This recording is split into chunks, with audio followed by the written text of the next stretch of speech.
ஒரு காலத்தில் பசுமையான மலைகளும் சின்ன சின்ன குடிசைகளும் உள்ள ஒரு அழகான கிராமம் இருந்தது. அந்த கிராமத்தில் குழந்தைகளெல்லாம் நல்ல மனசுடன் சிரித்துக்கொண்டே வாழ்ந்து வந்தார்கள்.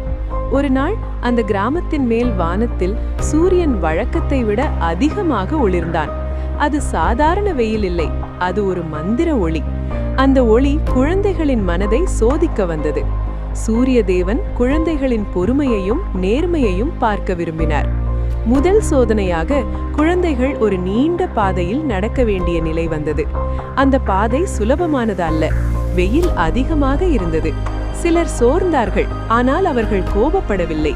ஒருவருக்கொருவர் உதவி செய்து பொறுமையுடன் நடந்தார்கள். அடுத்ததாக அவர்களுக்கு ஒரு மந்திர பழம் கிடைத்தது.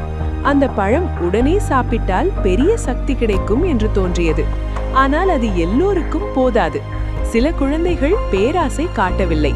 அனைவருக்கும் சமமாக பகிர வேண்டும் என்று நினைத்தார்கள். அது அவர்களின் நேர்மையை காட்டியது. இறுதியாக சூரியனின் ஒளி மெதுவாக மெல்ல மாறியது. கடுமையான வெயில் இனிமையான வெப்பமாக ஆனது. வானம் பொன்னிறமாக ஜொலித்தது. சூரியதேவன் மகிழ்ந்தார். குழந்தைகள் பொறுமையையும் நேர்மையையும் மறக்காமல் இருந்ததால் அவர்களுக்கு ஆசிர்வாதம் கிடைத்தது.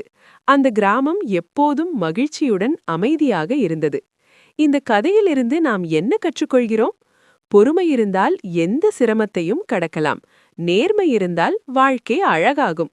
அதனால்தான் நல்ல மனமும் நல்ல பழக்கமும் தான் வாழ்க்கையின் உண்மையான பலம் குழந்தைகளே.